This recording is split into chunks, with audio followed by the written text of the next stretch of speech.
Imagine adormecer ao som de vozes que nunca deveriam ter sido ouvidas. Imagine fechar os olhos e sentir o peso de milênios de medo, quando o simples cantar de uma canção podia levar alguém à fogueira. Este não é o tipo de conto de fadas que você contaria para uma criança dormir. É o tipo de história que faria a criança nunca mais querer dormir. Bem-vindo ao universo esquecido do folclore proibido da Idade Média. Um mundo em que cada sombra tinha dentes, cada sussurro podia ser o do diabo, e cada superstição se transformava em sentença de morte. Se você é novo por aqui, já se inscreva no canal para não perder nenhuma dessas histórias que a escola jamais ousaria contar. Deixe o like para ajudar a espalhar essas sombras pelo YouTube e me diga nos comentários de onde você está ouvindo essa narrativa. Gosto de imaginar quantas velas estariam acesas no mapa se cada ouvinte fosse uma chama. Agora, apague as luzes, ajeite-se na cama e prepare-se para atravessar os corredores úmidos da Idade Média. Porque o que vou te contar hoje não é apenas história. É um feitiço de palavras feito para te acompanhar até o sono. O cântico que não devia ser ouvido. Ele foi queimado vivo por cantar. E não era um hino de guerra, nem um poema contra o rei. Era uma melodia antiga, sussurrada nos campos de trigo, que falava de espíritos da noite e de fadas vingativas. A multidão ouviu gritar, não tanto pela dor das chamas, mas pela indignação de morrer por música. A fumaça levou consigo a última nota, e na memória de todos ficou apenas o eco de algo proibido. Esse foi o fim, um fim que começou muito antes, no coração supersticioso da Idade Média. Naquela época, canções não eram só canções, eram feitiços com melodia, tratados como documentos perigosos, capazes de chamar forças invisíveis. Enquanto hoje você põe uma playlist no Spotify para chorar no banho, no século XIII, cantar a coisa errada podia custar a sua vida. E não estamos falando de heavy metal satânico, mas de refrões camponeses sobre colheita, chuva e desejos carnais escondidos. Para os ouvidos da igreja, tudo que não vinha de um coral sagrado cheirava a pacto com o diabo. O medo não estava apenas nas letras, mas no poder que a música tinha de unir pessoas. Uma canção repetida por aldeões podia se transformar em resistência cultural. Imagine um hino proibido, que todos conheciam de cor, passado de boca em boca, mais viral que qualquer trend do TikTok.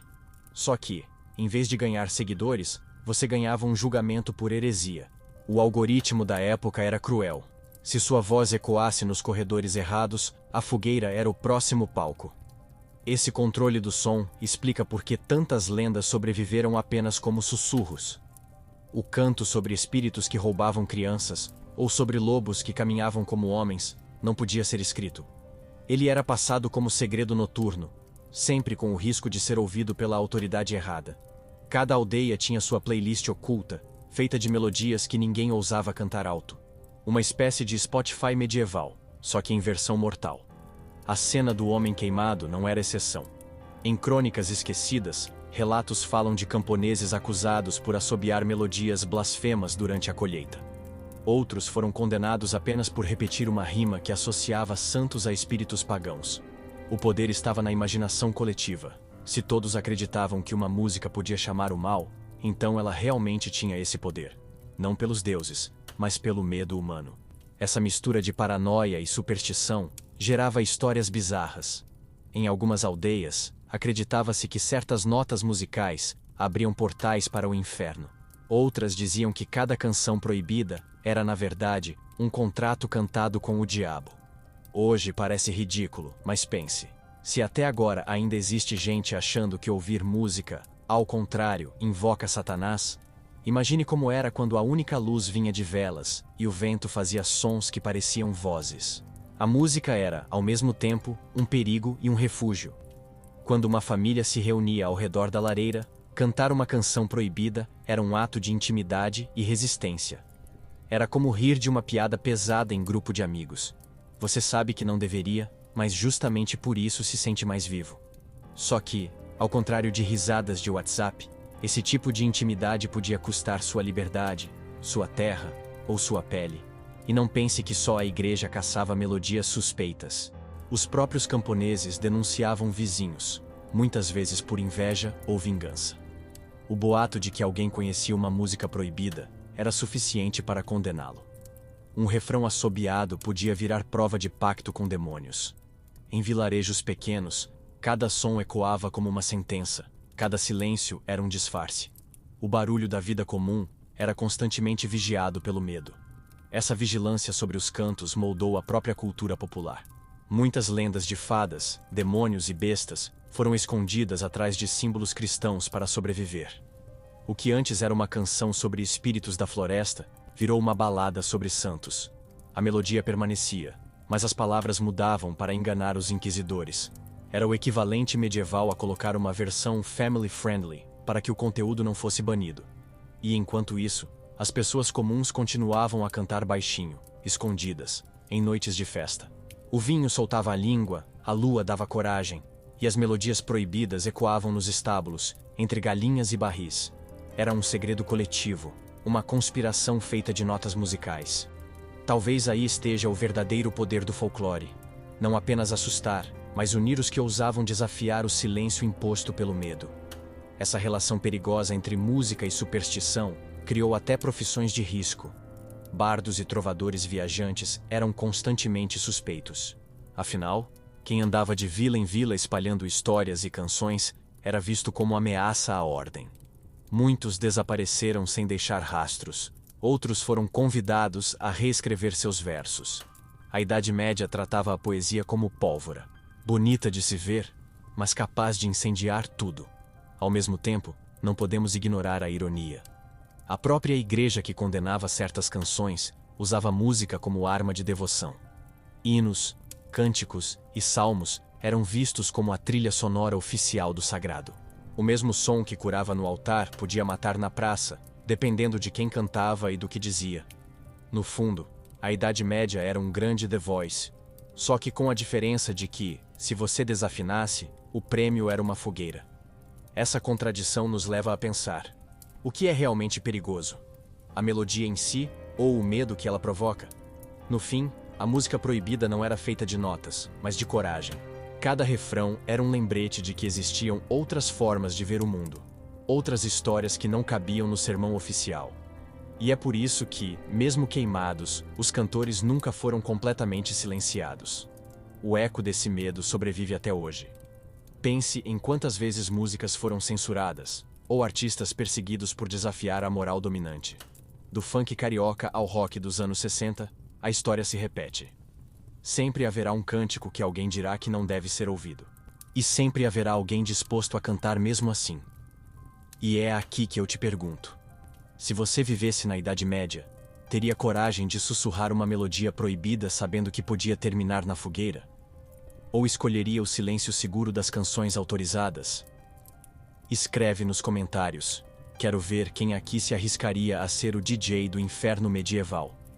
Bruxas, lobos e o medo da noite.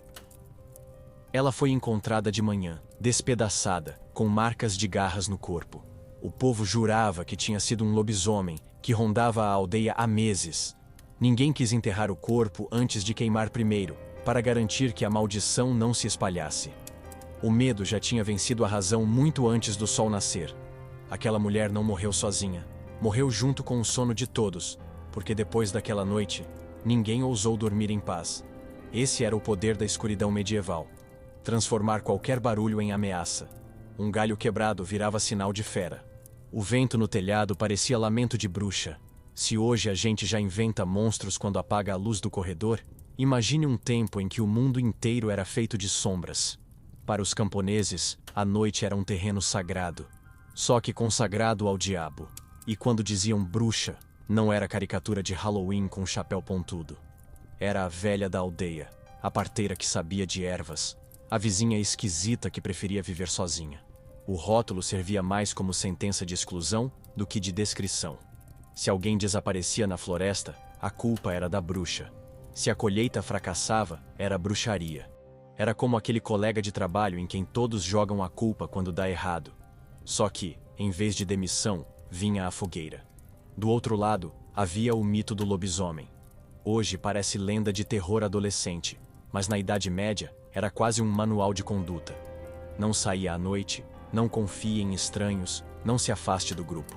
Os lobos eram reais, atacavam mesmo, e a imaginação fez o resto. transformou um animal faminto em maldição humana. Porque acreditar que era um monstro era menos assustador do que aceitar que você podia ser devorado por pura fome da natureza. Essas histórias circulavam como correntes de WhatsApp. Um dizia que viu um vulto, outro jurava ter ouvido uivos, e logo toda a aldeia estava convencida de que o demônio rondava a vila. A superstição funcionava como sistema de segurança coletivo. Quanto mais medo, mais gente trancada em casa cedo. Só que essa mesma vigilância transformava vidas normais em tragédias. Quantos vizinhos foram caçados apenas porque tinham dentes grandes ou hábitos noturnos? As bruxas e lobos medievais eram, na verdade, a tradução do que não se podia explicar. Era mais fácil culpar forças ocultas do que assumir a imprevisibilidade da vida. Uma peste que devastava vilas inteiras não vinha de ratos e pulgas, mas de feitiçaria. Uma criança que nascia deformada não era questão genética, era obra do diabo. O medo preenchia todas as lacunas da ignorância e se alimentava do silêncio das noites longas. Essa relação íntima com a escuridão transformava até a arquitetura. Casas eram construídas com janelas minúsculas, como se o próprio design fosse um escudo contra os olhos malignos. Porta trancada não era só proteção contra ladrões, mas contra espíritos. E quando a lareira se apagava, todos sabiam que não restava nada além de rezar. A noite era uma prisão invisível, e quem ousava atravessá-la corria o risco de virar lenda na boca dos outros. Curioso é pensar como esse medo coletivo funcionava como entretenimento. As pessoas adoravam contar histórias sobre lobos e bruxas, mesmo tremendo por dentro. Era a Netflix da época. Uma sessão de terror gratuita, alimentada por quem tinha a língua mais afiada. Porque no fundo, o ser humano gosta de se assustar, desde que seja no conforto da segurança relativa de uma lareira. O problema é que ali, o medo não acabava quando você desligava a TV. O mais cruel é que muitas dessas narrativas eram usadas para controlar. Maridos acusavam esposas de bruxaria para se livrar delas. Senhores de terras inventavam monstros para manter camponeses obedientes. A superstição não era só crença, era ferramenta de poder. O medo da noite era também o medo de desafiar quem mandava. Afinal, questionar o senhor feudal podia ser tão perigoso quanto enfrentar um lobisomem. E quanto às crianças? Essas cresciam embaladas por cantigas sobre o mal. Não havia histórias da carochinha para ninar. O que se contava eram avisos. Não vá à floresta, ou a bruxa te pega. Não olhe para a lua cheia, ou vira lobo. Era uma pedagogia do terror, onde a infância começava com paranoia. Hoje reclamamos dos desenhos violentos na TV, mas no século XIV a programação infantil era puro medo. A ironia é que ao longo dos séculos essas histórias foram suavizadas. A bruxa virou vilã de conto de fadas, o lobisomem, personagem de filme adolescente. Só que, no seu berço medieval, eram monstros de carne e fogo. Criaturas usadas para vigiar comportamentos, para reforçar a linha invisível entre o aceitável e o maldito. O que hoje parece caricatura já foi sentença de morte. A aldeia que queimou a mulher despedaçada não a matou porque acreditava realmente em lobos sobrenaturais. Matou porque precisava acreditar em alguma coisa. O medo exige explicações, e quando não encontra, inventa. O folclore medieval era a máquina de histórias que transformava a tragédia em justificativa. Cada cadáver era prova de que o mal rondava, e cada sobrevivente aprendia a nunca duvidar. A noite medieval era, portanto, mais do que a ausência de luz. Era a presença absoluta do desconhecido. Um palco onde cada barulho era amplificado, cada sombra tinha garras, cada mulher solitária podia ser uma bruxa. Era uma realidade moldada pelo medo. Um teatro em que todos eram atores de uma peça macabra que nunca terminava. E ninguém ousava pedir para sair. Talvez o mais perturbador seja perceber como ainda carregamos ecos dessa paranoia. Quem nunca sentiu medo irracional no escuro? Quem nunca evitou lugares isolados só porque o silêncio parecia ameaçador? A Idade Média nos ensinou a ter medo da noite, e esse aprendizado atravessou séculos como uma cicatriz invisível. E é nesse silêncio noturno que surge a próxima história. Quando o medo das bruxas e lobos encontrou um aliado poderoso, capaz de transformar folclore em arma política. Porque na Idade Média, o diabo não andava sozinho. Ele tinha a igreja como parceiro de negócios. A igreja e o monopólio do medo. O sino tocava e ninguém ousava ignorar. Quem não aparecesse na missa seria marcado, primeiro como preguiçoso, depois como suspeito, por fim, como herege. O púlpito era mais que altar. Era palco de terror psicológico. Lá, o padre não falava de amor divino, mas de demônios escondidos atrás de cada porta. O povo tremia mais com suas palavras do que com os lobos da floresta. Era a grande jogada. Transformar medo em fé, fé em obediência. E não pense que era um erro de comunicação. Era estratégia. A igreja descobriu cedo que o medo era a moeda mais valiosa da Idade Média. Enquanto reis precisavam de exércitos e castelos, padres precisavam apenas de histórias. Um sermão sobre o inferno valia mais que 1000 soldados. A narrativa oficial era simples. Tudo que não passasse pelo filtro do sagrado era automaticamente diabólico. A playlist da salvação só tinha uma música. Com isso, lendas locais foram engolidas pelo discurso oficial. Espíritos da floresta viraram demônios. Deuses antigos se transformaram em monstros. Até a fada do rio ganhou chifres. Imagine o copyright mais agressivo da história. A igreja pegava mitos que já existiam e os relançava em versão cristianizada. O que era folclore comunitário virava instrumento de catequese. Uma apropriação cultural digna de Hollywood. O medo era reciclado em ritual. Relíquias, ossos e pedaços de madeira viravam passaporte para a salvação. E não era barato. Aldeões pobres pagavam indulgências para limpar pecados que nem entendiam direito. Tudo enquanto ouviam sermões alertando sobre bruxas, demônios e almas penadas que devoravam gente à noite. Era um pacote completo. Compre sua proteção espiritual e evite ser o próximo da lista. Os inquisidores entraram nesse jogo como fiscais de moral. Eles viajavam de aldeia em aldeia como auditores do medo, investigando cada superstição. Mas, no fim, eram mais showmen do que investigadores. Transformavam julgamentos em espetáculos e execuções em sermões práticos. O fogo das fogueiras iluminava tanto as noites quanto as consciências. Nada educa mais do que ver alguém queimando por cantar errado. E enquanto isso, o folclore se adaptava.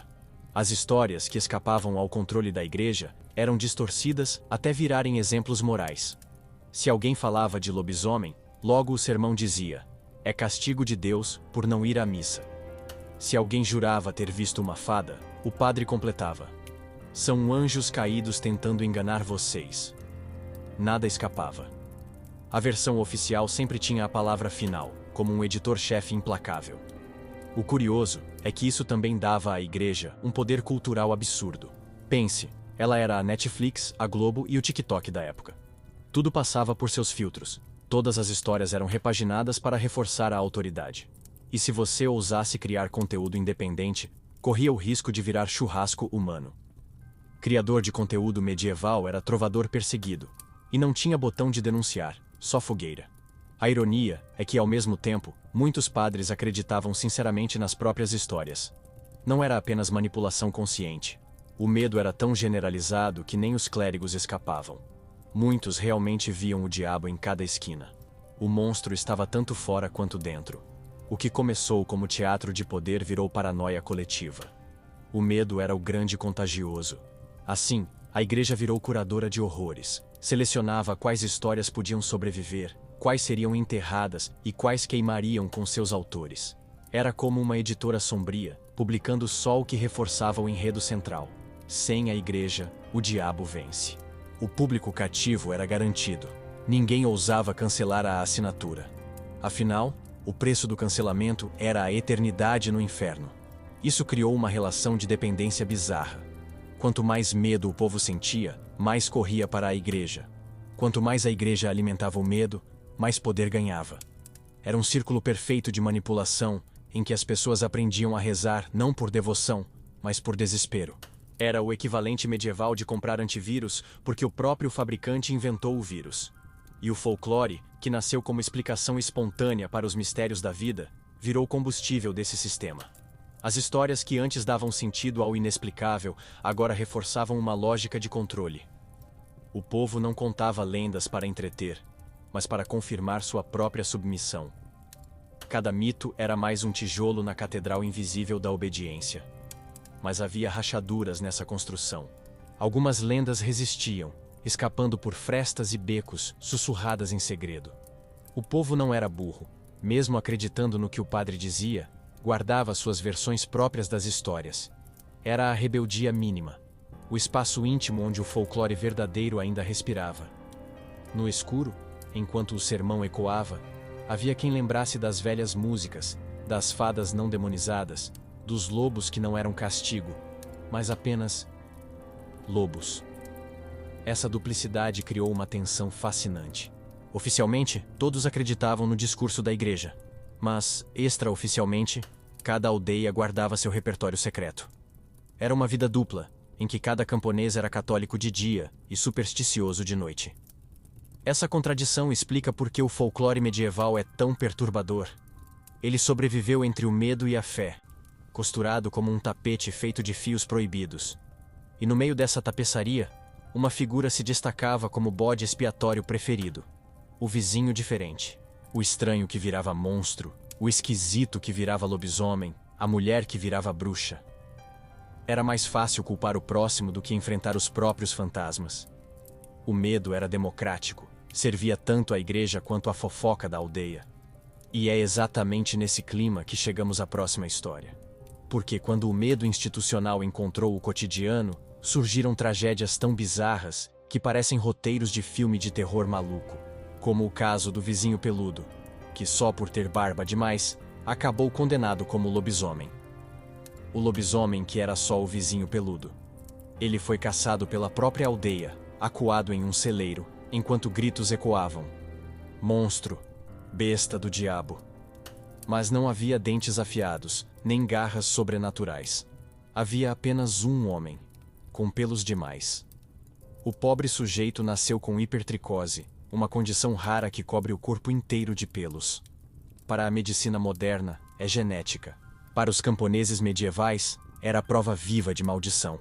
E assim, o vizinho virou lenda. E a lenda, sentença de morte. Esse não foi um caso isolado. Durante a Idade Média, qualquer característica diferente era rapidamente associada ao sobrenatural. Ser alto demais, ter olhos de cores incomuns, ou simplesmente viver sozinho já bastava. A paranoia noturna precisava de culpados. E quanto mais excêntrico alguém parecia, mais fácil era associá-lo a um lobisomem. A ciência ainda não existia para explicar, mas a fogueira estava sempre pronta para encerrar a dúvida. O mito do lobisomem tinha raízes antigas. Povos germânicos e eslavos já falavam de homens que se transformavam em lobos. No entanto, na versão medieval, a lenda ganhou contornos bem mais cruéis. Não era apenas um conto para assustar crianças. Era justificativa para perseguições reais. Imagine um tribunal onde a acusação fosse "vi ele comendo carne crua" e a sentença fosse execução. Sim, era esse o nível de jurisprudência. E pior, as histórias alimentavam a histeria coletiva. Um camponês jura ter visto alguém correndo nu na floresta? Lobisomem. Um boi aparece morto de madrugada? Lobisomem. Uma mulher rejeita casamento e o pretendente ferido espalha boatos? Lobisomem. O rótulo servia como atalho para qualquer ressentimento. O que hoje chamamos de fake news, naquela época chamava-se tradição oral. Claro que os lobos reais ajudavam a reforçar o mito. Eles rondavam vilarejos, atacavam rebanhos e às vezes até pessoas. O medo era legítimo, mas, em vez de lidar com o animal, a mente medieval preferia transformar o problema em fábula moral. Não era só um predador faminto, era o vizinho amaldiçoado que não ia à missa. O ataque da natureza virava sinal de pecado humano. A ironia é que muitas vezes os acusados eram apenas diferentes. Havia relatos de homens com dentes proeminentes, gente que gostava de vagar à noite, ou simplesmente aqueles que não se encaixavam no comportamento esperado. Num mundo onde o coletivo era lei, ser excêntrico era perigoso. O preço da individualidade era ser confundido com fera. Talvez a verdadeira maldição fosse não ser igual ao rebanho. E os julgamentos eram grotescos. Cronistas contam que, em alguns lugares, o acusado tinha que se despir diante da comunidade, procurando sinais de pelos em excesso. Outros eram obrigados a comer pão sagrado. Se engasgassem, era a prova de lobisomem. Era um teatro absurdo, mas com consequências fatais. A aldeia não queria justiça, queria catarse. E nada limpava mais rápido o medo do que sacrificar alguém. O caso do vizinho peludo mostra como folclore e realidade se misturavam perigosamente. O homem virou história, a história virou prova, a prova virou punição. Não havia separação entre mito e vida. Era como se viver na Idade Média fosse estar constantemente em um RPG sombrio, só que sem ficha de personagem para te proteger. Você podia acordar humano e dormir queimado como monstro. Essa fixação com lobisomens também revela o quanto o corpo humano era visto como terreno suspeito. Qualquer marca, cicatriz ou deformidade era sinal de algo além do natural. O corpo era lido como livro aberto, só que escrito por demônios. Hoje, celebramos a diversidade, mas naquela época, diversidade era lida como desvio. E desvio precisava ser eliminado para manter a ordem. O mais irônico é que séculos depois, a própria igreja tentou explicar o lobisomem como metáfora. Padres diziam que não eram homens que viravam lobos, mas lobos que simbolizavam pecados. Tarde demais. Centenas já tinham morrido sob a acusação de se transformar em fera. O mito era mais forte do que qualquer tentativa de racionalizar. Uma vez solto, o medo tinha vida própria. E mesmo assim, as histórias continuaram a circular. Porque no fundo, o povo gostava do medo. Havia um prazer em contar sobre lobisomens ao redor da fogueira, como quem compartilha lendas urbanas hoje. O folclore oferecia emoção a vidas marcadas pela rotina de plantar e colher. Era terror como entretenimento. E às vezes, entretenimento letal. Podemos rir disso agora, mas pense, será que somos tão diferentes? Quantas pessoas ainda acreditam em criaturas escondidas, teorias bizarras ou boatos que viram verdade só de tanto serem repetidos? A histeria coletiva continua, só mudou de forma. O vizinho peludo de ontem virou o suspeito esquisito das manchetes de hoje. O monstro ainda mora ao lado, e o folclore medieval não parava nos lobisomens. O medo se estendia até o berço, literalmente. Havia histórias de mães que juravam ter dado à luz crianças trocadas por demônios.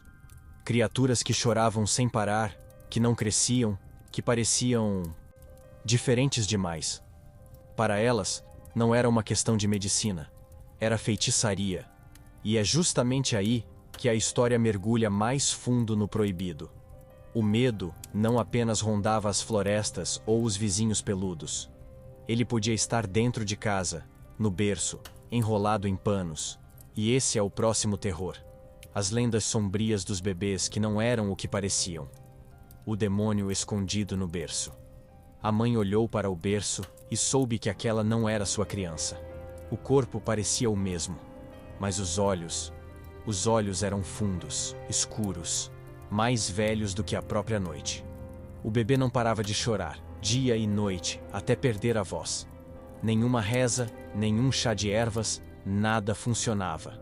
Para os vizinhos não restava dúvida. Aquela criança tinha sido roubada por fadas ou demônios. O que restava no berço era apenas um impostor, um changeling. Esse mito, conhecido em várias partes da Europa, era um dos mais cruéis do folclore medieval.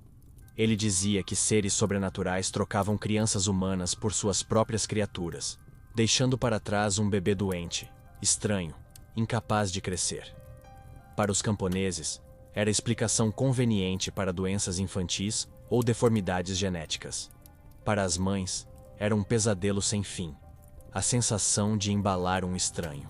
Hoje sabemos que muitos desses casos eram apenas desnutrição, deficiência ou doenças neurológicas. Mas, sem ciência, o desespero buscava respostas nas sombras. A lógica era perversa. Se a criança parecia diferente, é porque não era mais humana. E se não era humana, bom, você já pode imaginar o destino que muitas sofreram. O folclore servia de justificativa para tragédias silenciosas que ninguém ousava questionar. O processo para descobrir um changeling variava. Em algumas aldeias, deixava-se a criança sozinha perto do fogo. Se fosse demônio, sumiria. Em outras, colocavam-na em barris ou rios, acreditando que o verdadeiro filho seria devolvido. É cruel até descrever. A superstição transformava bebês frágeis em vítimas sacrificiais. E o mais perturbador é que muitas mães participavam desses rituais, acreditando que estavam salvando seu verdadeiro filho. Esse medo coletivo mostrava a fragilidade da maternidade na Idade Média.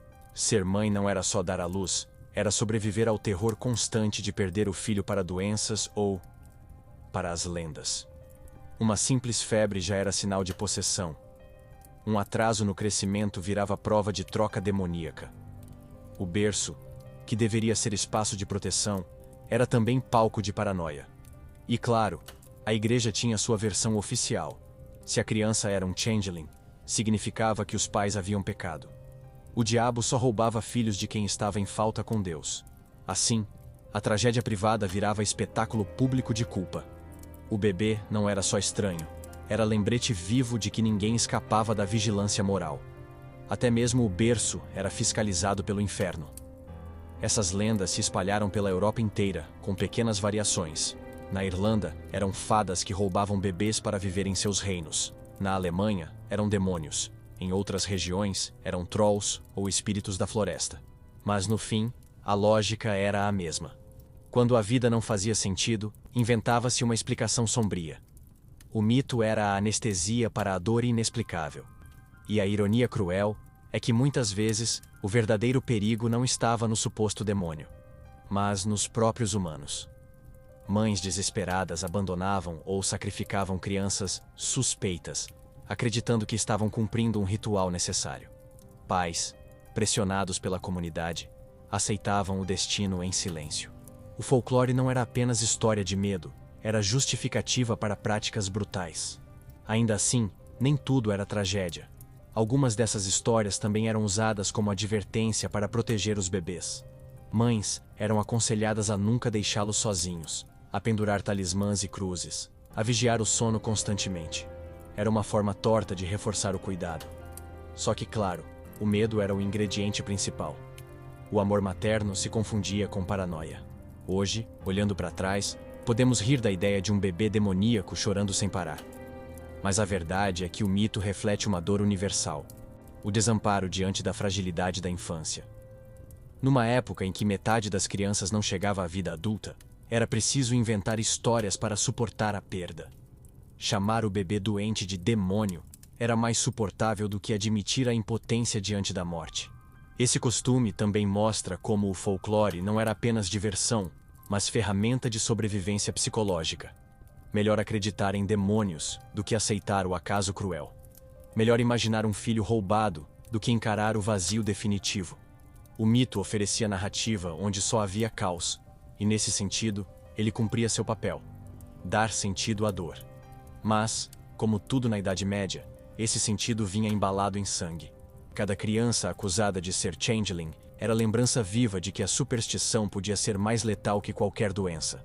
O medo não protegia, apenas destruía. E, paradoxalmente, o silêncio que ficava depois do choro do bebê era interpretado como vitória. O folclore exigia sacrifícios. Essa crença também revela como a noite era o cenário favorito das tragédias. Muitas trocas de bebês eram descritas como acontecendo enquanto os pais dormiam. O berço virava portal, a madrugada, terreno do sobrenatural. Ninguém via a troca, mas todos acreditavam nela. Era a desculpa perfeita. O que acontece no escuro não precisa ser explicado, apenas temido. E no meio dessa escuridão, o folclore se alimentava. Cada berço suspeito, cada choro incômodo, cada olhar estranho era mais lenha para a fogueira das superstições. A paranoia crescia junto com as histórias, até que todos acreditavam, mesmo sem querer. Porque no fundo, era mais fácil aceitar o mito do que desafiar a comunidade inteira. E quando o sol nascia, o medo não desaparecia. Ele apenas mudava de forma. Se os bebês podiam ser demoníacos, o que dizer dos mortos que não apodreciam? A próxima história nos leva justamente a esse território. O terror dos corpos que se recusavam a desaparecer, alimentando lendas de santos e de vampiros. O corpo que não apodrecia. Quando abriram o caixão, esperavam encontrar ossos e pó. Mas o corpo estava lá, intacto, como se tivesse acabado de adormecer. A pele pálida, os lábios ainda vermelhos, as unhas crescidas. Uns gritaram santo, outros sussurraram vampiro. O mesmo cadáver que deveria trazer paz virou motivo de terror coletivo. E, como sempre, a Idade Média transformou o medo em espetáculo público. a crença em corpos incorruptos se espalhou como prova de santidade. Se o corpo não apodrecia, era sinal de que Deus havia escolhido aquele ser como especial. Igrejas se enchiam para venerar restos mortais, e relíquias eram disputadas como ingressos para show. Ossos viravam moedas sagradas, e cadáveres inteiros eram tratados como celebridades. A morte, nesse caso, não era fim. Era marketing divino. Mas nem sempre o público via com olhos piedosos. Em vilas menores, o mesmo fenômeno virava sinal de maldição. Afinal, cadáver que não se decompõe parece mais suspeito do que milagroso. E foi assim que nasceram as lendas de vampiros medievais. Mortos que se recusavam a descansar, vagando entre o mundo dos vivos para sugar sua energia. Era a versão sombria do pós-vida, um terror que a igreja não conseguia controlar totalmente. A ironia é que, na maioria das vezes, não havia nada sobrenatural. Muitos corpos eram enterrados em locais frios, úmidos, ou até em terrenos que retardavam a decomposição. Outros sofriam doenças que desidratavam o corpo, conservando-o.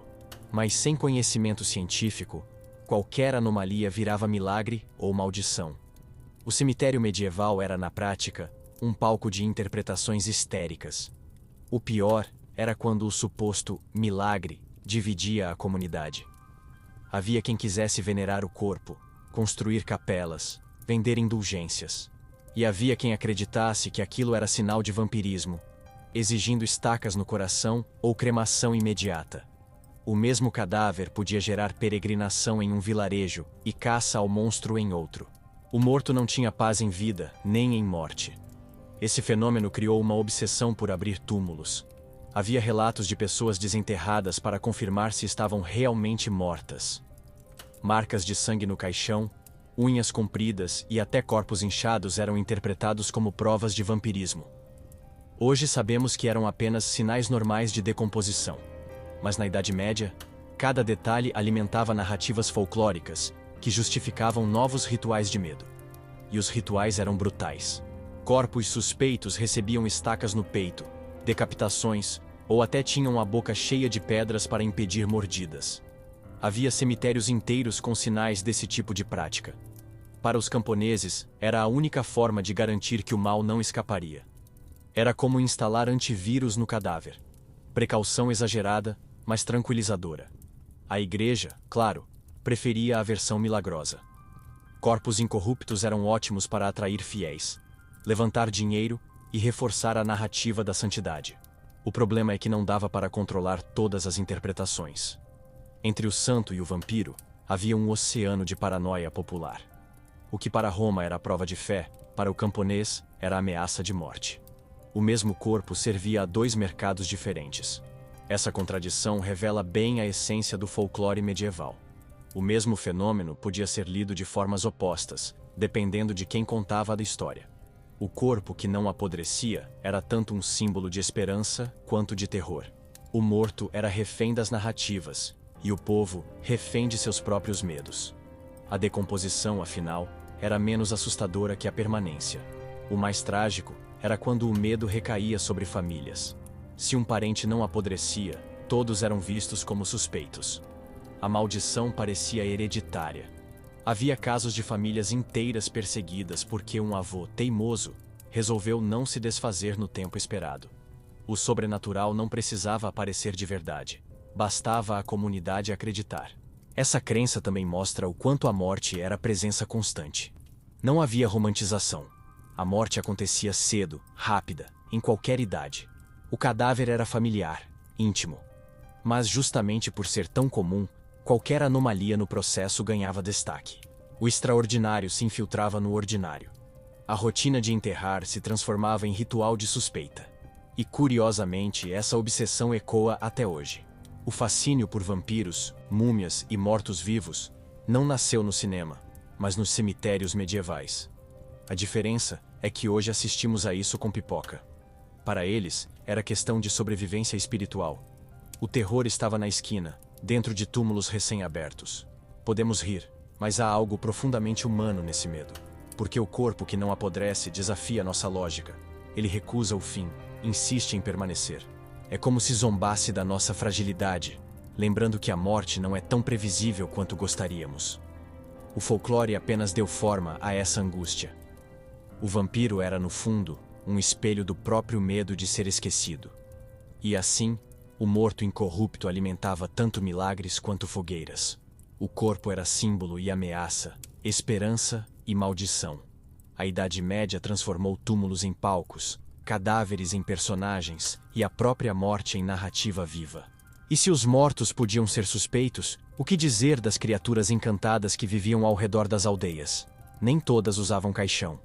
Algumas tinham asas, luz própria e uma beleza que enganava antes de matar. E é aí que entramos na próxima sombra. As fadas que não eram nem de longe aquelas das histórias infantis. As fadas que não eram bonitinhas. A aldeia inteira acordou com gritos. Um jovem tinha sido encontrado morto perto do bosque, o corpo retorcido, os olhos vidrados, o rosto marcado por arranhões finos, quase delicados. Alguns disseram que eram marcas de garras, outros juraram que eram arranhões de mulher. Mas ninguém ousou falar alto o que todos pensavam. Ele tinha sido levado pelas fadas. Não aquelas fofinhas dos desenhos modernos, mas criaturas traiçoeiras, sedutoras e mortais. Na Idade Média, fada não era símbolo de bondade. Era ameaça. Eram vistas como seres do limiar, habitantes de outro mundo, sempre prontos para enganar humanos.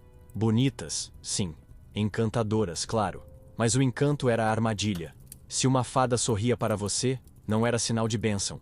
Era convite para a desgraça. O povo dizia que uma única dança com elas podia custar sua alma inteira. As histórias mais comuns falavam de homens que desapareciam após seguir uma música misteriosa no bosque. Dias depois, eram encontrados exaustos, enlouquecidos ou mortos.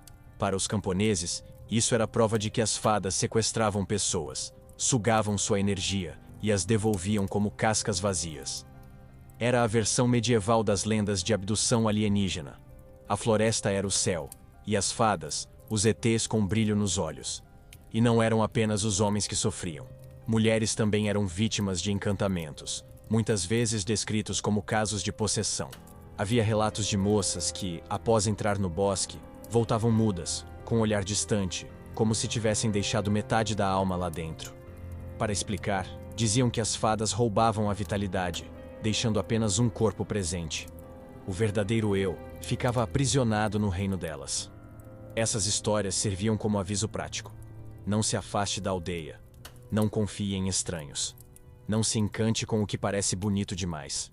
Porque, no fundo, o mito da fada era metáfora para os perigos do desejo. A criatura bela que leva à ruína.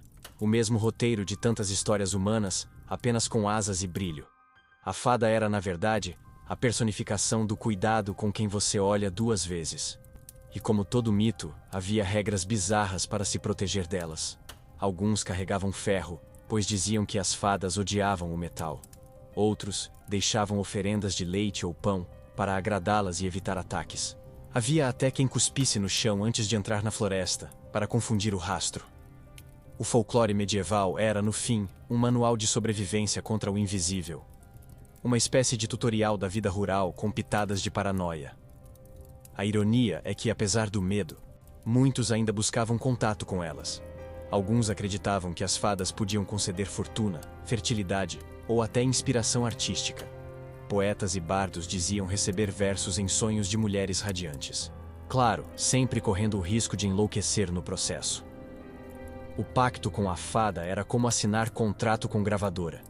Podia te dar fama, mas provavelmente ia sugar sua alma. E não pense que isso era só superstição popular. Nobres também acreditavam. Havia reis que proibiam caçadas noturnas para não perturbar o povo das fadas.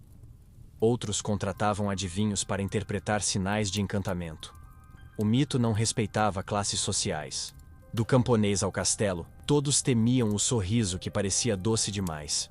O curioso é que essas lendas atravessaram os séculos e foram suavizadas. Hoje, fada virou madrinha mágica da Disney, com varinha de condão e vestido brilhante. Mas, no seu berço medieval, elas eram mais parecidas com predadores. Criaturas que esperavam no escuro, atraíam com beleza e destruíam sem remorso. A diferença entre uma fada e um demônio era apenas o perfume. E o medo delas era reforçado pelas paisagens. Bosques fechados, rios enevoados, colinas misteriosas. Tudo parecia esconder algo além do humano. O ambiente já era cenário perfeito para histórias de assombro. Bastava alguém desaparecer ou enlouquecer para que a culpa recaísse nelas.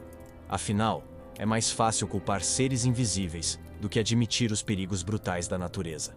Essas lendas também serviam para reforçar laços comunitários. Se o perigo estava fora, a salvação estava dentro da aldeia. O mito das fadas era aviso velado. Não se afaste do grupo. Não quebre as regras. Assim, o folclore controlava comportamentos sem precisar de guardas. O medo fazia o serviço sozinho, mais eficiente que qualquer muralha. Mas havia também um lado poético nesse terror. Algumas histórias descrevem encontros com fadas como experiências arrebatadoras, cheias de música e beleza indescritível.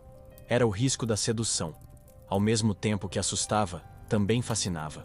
E essa ambiguidade é o que mantinha as pessoas falando delas noite após noite, entre tremores e sorrisos nervosos. No fundo, a fada medieval era um espelho do desejo humano, atraente, proibida, letal. Representava a tentação que seduz e destrói. Não por acaso, muitas dessas histórias eram contadas em tom moralista, alertando contra paixões proibidas, adultério ou luxúria. O conto folclórico era a aula de catecismo em versão sangrenta. E claro, toda a aldeia tinha alguém que jurava já ter visto uma fada. Sempre o primo do vizinho, sempre na noite em que todos estavam bêbados. O testemunho era duvidoso, mas convincente o bastante para virar lenda. O medo não precisava de provas, apenas de boa narrativa. E disso, os medievais eram mestres. Se as fadas podiam enganar os vivos, imagine o que rondava os caminhos solitários dos mortos e viajantes. Porque, além de belas criaturas traiçoeiras, havia também monstros sem rosto, cães negros que perseguiam almas pelas estradas. E é nessa escuridão que nos leva à próxima história. O cão negro que seguia peregrinos. Ele apareceu na estrada numa noite sem lua. Um cão enorme, de olhos incandescentes, parado no meio do caminho. O peregrino tentou rezar, mas a oração morreu na garganta. O animal não se moveu, não atacou, apenas o seguiu em silêncio, até a próxima aldeia. Na manhã seguinte, o homem foi encontrado morto, caído diante da igreja, sem ferimentos visíveis. O povo não teve dúvida. Era obra do cão negro, presságio de desgraça. O mito do cão negro é uma das lendas mais persistentes do folclore medieval europeu. Chamavam-no de Black Shuck na Inglaterra, Barghest em outras regiões, mas o enredo era sempre o mesmo. Cães sobrenaturais que apareciam em estradas solitárias, perseguindo viajantes, anunciando morte ou calamidade. Não eram mascotes fofinhos, eram basicamente spoilers ambulantes do destino. Essas criaturas refletiam o medo visceral das viagens noturnas. Hoje, estrada deserta dá medo de assalto. Na Idade Média, dava medo de monstros. As rotas eram perigosas, cheias de bandidos, florestas densas e animais selvagens. O cão negro surgiu como símbolo disso tudo. A sensação de estar sendo observado no escuro. Ele era menos uma fera e mais uma metáfora para a paranoia de caminhar sozinho. Mas nem sempre eram vistos como demônios. Em algumas versões, o cão negro acompanhava o viajante até o destino sem atacá-lo. Como se fosse um guia sombrio, um lembrete de que a morte anda sempre ao lado, mas nem sempre morde. Essa ambiguidade só reforçava o terror. Você nunca sabia se ele estava ali para proteger ou condenar. O silêncio do cão era mais assustador que qualquer uivo. E claro, a igreja aproveitou o mito. Padres transformaram o cão negro em metáfora para o diabo rondando os pecadores. Cuidado, o demônio caminha ao seu lado. Nada mais eficiente do que transformar lendas em sermões prontos. Já os viajantes comuns preferiam a versão prática. Se visse olhos brilhando no escuro, corra. Não importava se era lenda, lobo ou apenas dois vagalumes desavisados. Alguns relatos descrevem o cão negro como tão grande quanto um cavalo, com pelos desgrenhados e cheiro de enxofre. Outros o retratam como uma sombra silenciosa, sem corpo definido, apenas olhos flutuando no escuro. A diversidade de descrições mostra o quanto o mito era flexível. Cada vila moldava a criatura de acordo com seus medos. Ele era literalmente o bicho-papão personalizado de cada estrada.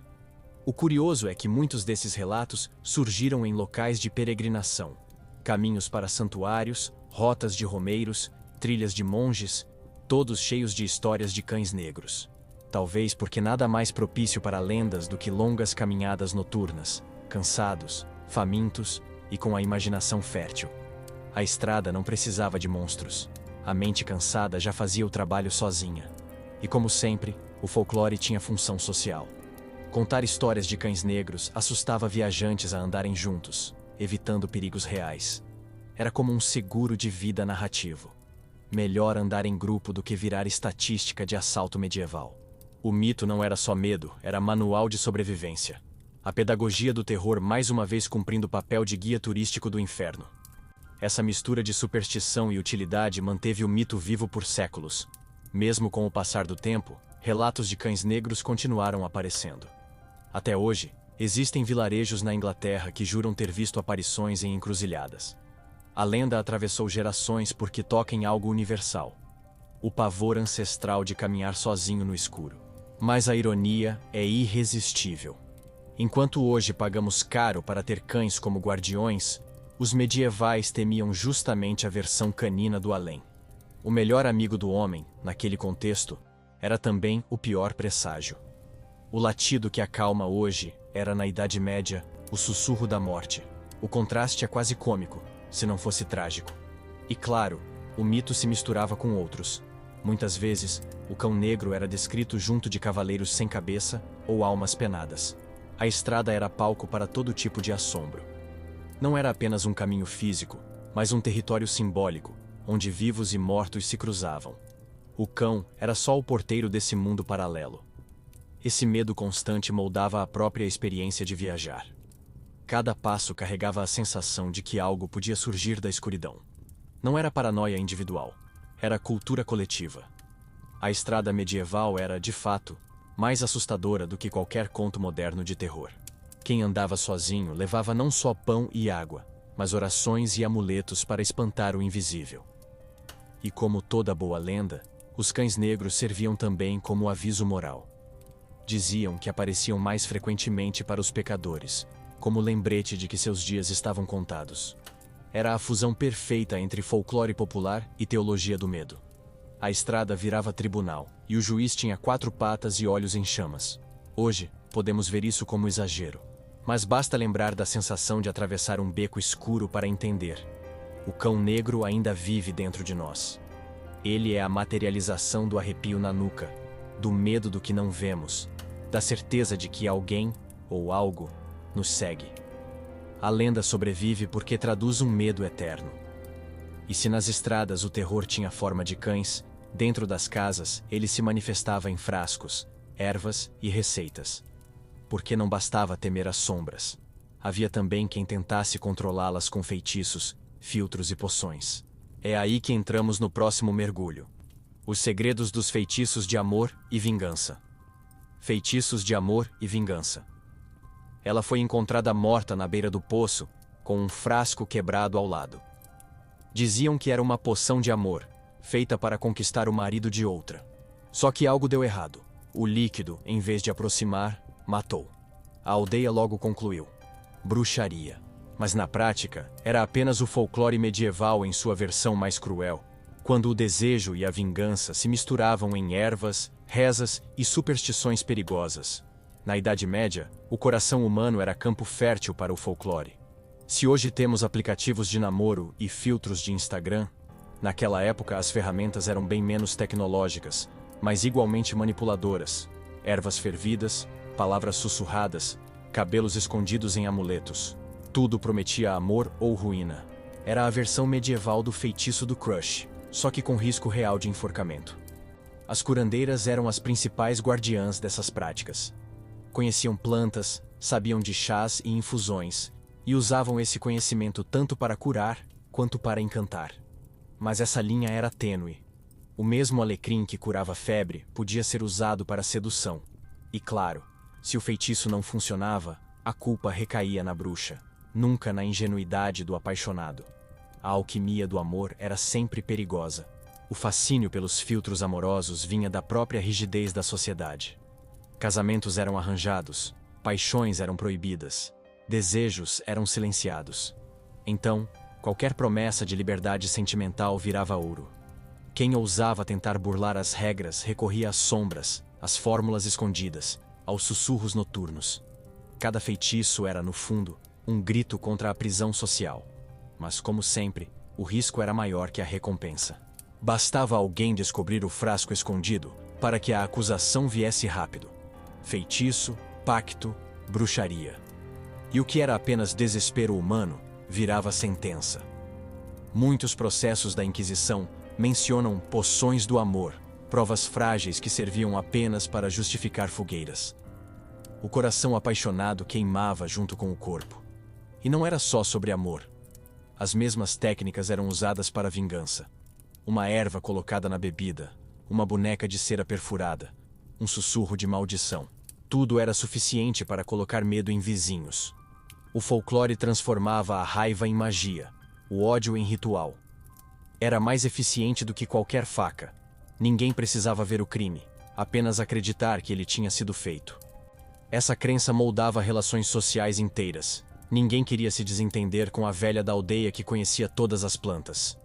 Porque se o leite azedasse, se o bebê chorasse demais, ou se a colheita fracassasse, a culpa seria dela. O medo de vingança mágica era arma tão poderosa quanto espada. As bruxas não precisavam lançar feitiços reais. O rumor já fazia o trabalho. E o mais curioso, em muitos casos, essas práticas funcionavam psicologicamente. Acreditar que tomou uma poção de amor já fazia a pessoa agir diferente. A sugestão virava realidade. Era placebo com cheiro de enxofre. O folclore, nesse sentido, não era só superstição, mas também manipulação mental. E convenhamos, isso nunca saiu de moda. Mas o preço era alto. Uma paixão não correspondida podia virar tragédia pública. Se o feitiço não funcionava, o acusado pagava. Se funcionava, era pior. O casal podia ser punido por fornicação ou adultério. O jogo do desejo sempre terminava em perda. Era como apostar no cassino da Idade Média. A banca, ou melhor, a igreja, sempre ganhava. A ironia cruel é que, enquanto condenava esses rituais, a própria igreja usava símbolos semelhantes. Água benta, relíquias, bênçãos. Não eram tão diferentes de filtros amorosos e maldições. A diferença era a chancela oficial. Se vinha do altar, era milagre. Se vinha do quintal da bruxa, era pacto demoníaco. O mesmo teatro, apenas com figurinos distintos. Esse cenário fez com que as histórias de feitiços de amor e vingança se multiplicassem. Aldeias inteiras comentavam quem tinha usado, quem tinha sido enfeitiçado, quem estava sob maldição. Era a novela medieval, o entretenimento preferido, temperado com medo e moralismo. Cada boato era mais uma fogueira acesa, cada paixão proibida, mais lenha para a imaginação coletiva. E claro, nem tudo era tragédia. Algumas dessas histórias eram contadas com humor. Camponeses zombavam de quem jurava estar enfeitiçado, atribuindo ao feitiço a própria burrice. Mas o riso era nervoso, porque ninguém queria ser o próximo a experimentar na pele. A fronteira entre piada e acusação era fina como um fio de cabelo, que, aliás, era ingrediente comum nos amuletos.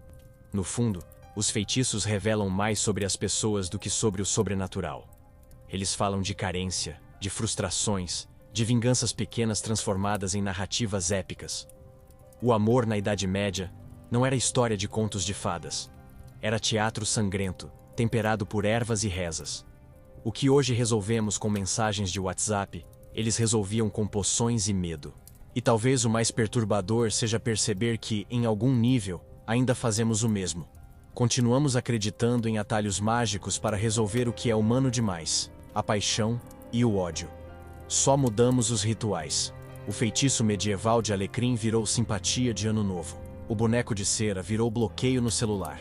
A essência é a mesma, tentar controlar sentimentos incontroláveis. E se os feitiços de amor já eram perigosos, imagine quando o próprio diabo era convidado para participar da festa.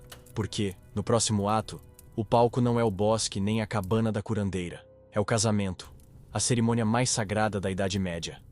E lá, o convidado especial não era Deus, mas o diabo no casamento. A festa terminou em gritos. Noivo e noiva desaparecidos. Convidados jurando ter visto uma sombra atravessar o salão, arrastando os recém-casados para a noite. O vinho ainda estava nas mesas. A música ainda ecoava, mas os noivos nunca mais voltaram. Para os camponeses não havia dúvida. O diabo tinha sido o padrinho oculto daquele casamento. Um pacto selado entre alianças, mas pago em almas. Na Idade Média, o casamento era mais do que contrato entre duas famílias. Era território de superstições. Qualquer deslize podia ser interpretado como brecha para o demônio entrar. Se a vela da cerimônia apagasse, era mau sinal. Se alguém tropeçasse no altar, pior ainda. O diabo espreitava cada detalhe, pronto para transformar a união em tragédia. O amor não tinha rival mais temido do que a sombra. E os contos eram muitos. Histórias de noivos que sumiam na noite de núpcias, de esposas possuídas em plena festa, de padres que juravam sentir cheiro de enxofre durante a cerimônia. A lenda dizia que se um casamento fosse feito sem a bênção correta, o diabo tinha livre acesso ao casal.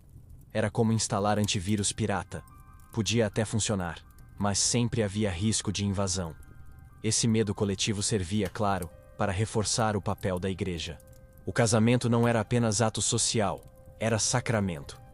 E quem ousasse casar em segredo, ou sem a devida bênção, era visto como alvo garantido de demônios. O mito funcionava como propaganda. Casem conosco, ou o diabo virá buscá-los. E convenhamos, poucas campanhas de marketing foram tão eficazes quanto essa. Mas havia também um componente de desejo reprimido. As histórias falavam de noivas levadas pelo diabo, justamente na noite em que iriam perder a virgindade. Era a maneira medieval de lidar com a ansiedade sexual, transformar a primeira noite em terror cósmico. A cama não era apenas cenário de intimidade, mas campo de batalha espiritual. E muitas vezes, a histeria coletiva fazia esse medo virar realidade. Alguns relatos falam de mulheres que enlouqueciam após o casamento, atribuídas à possessão demoníaca. Hoje poderíamos explicar como traumas, repressão ou até violência. Mas na época, era mais fácil culpar o diabo. Ele era o bode expiatório ideal para tudo que não podia ser dito em voz alta. A psique humana foi terceirizada ao inferno. Os noivos também não escapavam. Havia histórias de maridos que adoeciam misteriosamente logo após a cerimônia, interpretados como pacto maligno. Outros sumiam sem deixar rastros, alimentando boatos de que tinham sido levados por forças sombrias. Cada tragédia conjugal era reescrita em linguagem demoníaca. O casamento, em vez de final feliz, era muitas vezes o primeiro capítulo de uma lenda de terror. E não pense que só o povo acreditava. Nobres também temiam. Reis consultavam monges para garantir que suas uniões não atrairiam o diabo. Relatos de cronistas mostram que até alianças eram abençoadas com rituais específicos para espantar presenças malignas. O matrimônio era tratado como contrato espiritual, onde o diabo sempre tentava assinar como terceira parte. O curioso é que essa obsessão transformou cerimônias em verdadeiros espetáculos de precaução. Amuletos escondidos nas roupas, ervas queimadas discretamente, cruzes desenhadas no chão da igreja. A paranoia era tanta que o ritual do amor parecia mais uma operação militar. Casar-se era enfrentar o medo de que o inimigo invisível estivesse sentado entre os convidados. E como sempre, o folclore era temperado por humor sombrio. Algumas histórias descrevem noivas que fugiam sozinhas, mas a lenda dizia que tinham sido levadas pelo diabo. Era uma forma conveniente de salvar a reputação. Melhor acusar o inferno do que admitir um pé na bunda medieval. O demônio servia até como desculpa amorosa. Essa mistura de fé, medo e desejo moldou o imaginário coletivo. O casamento medieval não era sonho de princesa, era ritual de risco. Cada sorriso podia esconder ansiedade, cada beijo podia ser visto como armadilha. Amar era também negociar com as sombras. O diabo era o convidado invisível em todos os casamentos, sempre à espera de um deslize para levar os noivos embora. O mais intrigante é que, apesar do medo, as pessoas continuavam casando. Porque o amor, ou pelo menos a necessidade social, era mais forte que a superstição. No fim, o risco de perder a alma parecia menor do que o risco de perder o status. A prova de que, mesmo cercados de medos, os humanos sempre escolhem seguir em frente. E claro, essas histórias atravessaram séculos. Até hoje, algumas tradições de casamento carregam vestígios dessa paranoia medieval. Jogar arroz para espantar o mal, usar algo azul, algo emprestado. São ecos de um tempo em que a cerimônia era vista como duelo com o próprio inferno. Mas se o diabo podia entrar no leito nupcial, o que dizer do sono? Porque, segundo o folclore medieval, até os sonhos podiam matar. E muitas vezes, era no silêncio da madrugada que o verdadeiro terror se revelava, na forma de demônios que sugavam o fôlego e a carne. Os sonhos que matavam. Ele foi encontrado morto na cama, o corpo sem ferimentos, mas com o rosto congelado em expressão de pavor. A família jurava ter ouvido gritos sufocados durante a madrugada. Alguns disseram que o viram se debater, como se algo invisível o pressionasse contra o colchão. O diagnóstico oficial da aldeia foi rápido. Não morreu de doença, morreu de sonho. Um súcubo o visitara. E ninguém duvidava disso. Na Idade Média, o sono era território perigoso. Hoje, deitamos para descansar. Naquela época, deitar era se arriscar a um ataque invisível. Os demônios da noite, súcubos e íncubos, eram personagens constantes do folclore. Eles se infiltravam nos sonhos, sugando energia vital, desejos secretos e, muitas vezes, a própria vida. Dormir não era apenas descanso, era abrir a porta para o além. As histórias descreviam essas criaturas como sedutoras. O súcubo aparecia como uma mulher irresistível, bela demais para ser humana. Já o íncubo surgia como homem viril, forte, sempre à espreita de donzelas adormecidas. O detalhe é que, segundo as crônicas, o prazer vinha acompanhado de maldição. Cada encontro roubava parte da alma. O orgasmo era, literalmente, uma sentença de morte. É fácil rir disso hoje, mas pense. Quantos medos sexuais e morais estavam escondidos nessas histórias? O súcubo servia como desculpa perfeita para padres tentados em sonhos. O íncubo para justificar gravidezes fora do casamento. Tudo que não podia ser assumido em público era terceirizado ao demônio. O folclore era o melhor advogado de defesa do pecado. E havia também o componente psicológico. A sensação de paralisia do sono, hoje explicada pela ciência, era interpretada como visita demoníaca. Quem acordava sem conseguir se mexer, sentindo peso no peito, tinha certeza de que uma criatura o sufocava. A experiência era tão real que ninguém duvidava. Afinal, como negar o que se sente na carne? Os monges, claro, usavam essas histórias como ferramentas de disciplina. Sermões alertavam sobre os perigos da luxúria, dizendo que até os sonhos eram julgados por Deus. O súcubo virava metáfora para o desejo proibido, o íncubo, para a tentação constante. No fundo, eram campanhas publicitárias com roteiro de terror. Não pense no proibido, ou o demônio virá cobrar enquanto você dorme. Mas para o povo comum, a questão era mais prática. Como evitar esses ataques? Surgiram então rituais de proteção. Colocar tesouras abertas debaixo da cama, pendurar crucifixos sobre o travesseiro, rezar antes de dormir. A paranoia transformava o quarto em trincheira contra o invisível. Cada noite era uma batalha silenciosa contra inimigos que vinham com perfume de pecado. Algumas lendas levavam o pavor ainda mais longe. Diziam que crianças podiam ser concebidas dessas visitas demoníacas. Bebês estranhos, de aparência incomum, eram chamados de filhos do íncubo. A explicação conveniente para casos de paternidade indesejada. O folclore, nesse sentido, era manual de desculpas coletivas, embrulhado em terror noturno. O curioso é que, mesmo temidos, esses demônios também fascinavam. Havia quem buscasse contato com súcubos, acreditando que poderiam oferecer prazer, conhecimento ou até poderes. Era o lado sombrio da tentação. Alguns aceitavam o risco da morte em troca de um momento de êxtase. A lenda se tornava quase um pacto voluntário, amor fatal em versão medieval. E claro, surgiam histórias grotescas para reforçar o medo. Cronistas relatavam homens drenados até a morte, mulheres que enlouqueciam após noites de visitas constantes. Os sonhos viravam pesadelos coletivos, lembrando a todos que nem no descanso havia segurança. A cama, que deveria ser porto de paz, era também arena da danação. A ironia é que, apesar de toda a superstição, os medievais sabiam rir dessas histórias. Bardos zombavam de homens que culpavam demônios por fraquezas próprias. Era humor nervoso, claro, mas mostrava como o folclore funcionava também como espelho social. Cada piada escondia uma acusação. Cada gargalhada, um medo mal resolvido. Esse cenário reflete bem a essência da época. Viver era negociar constantemente com a morte, até no sono. Se de dia você temia lobos e bruxas, de noite era vítima de demônios invisíveis. O medo não tinha intervalo. Era maratona ininterrupta, e a cama não oferecia pausa. No fundo, dormir era um ato de fé, entregar-se ao escuro e torcer para acordar. E se o próprio sono podia matar, o que dizer dos animais que, de repente, falavam com voz humana? Porque, no próximo ato, o terror abandona o travesseiro e surge no estábulo, no quintal, na feira. Prepare-se, as cabras e porcos medievais também tinham histórias para contar, em latim. Animais que falavam em latim. O porco abriu a boca e disse: Ave Maria, gratia plena. Os camponeses caíram de joelhos, aterrorizados. O animal repetia palavras sagradas, com uma clareza impossível. No dia seguinte, foi morto, queimado como prova de bruxaria. Afinal, se até os porcos falavam em latim, o mundo já estava entregue ao diabo. Esse era o julgamento medieval. Qualquer sinal fora da ordem era lido como pacto com as trevas.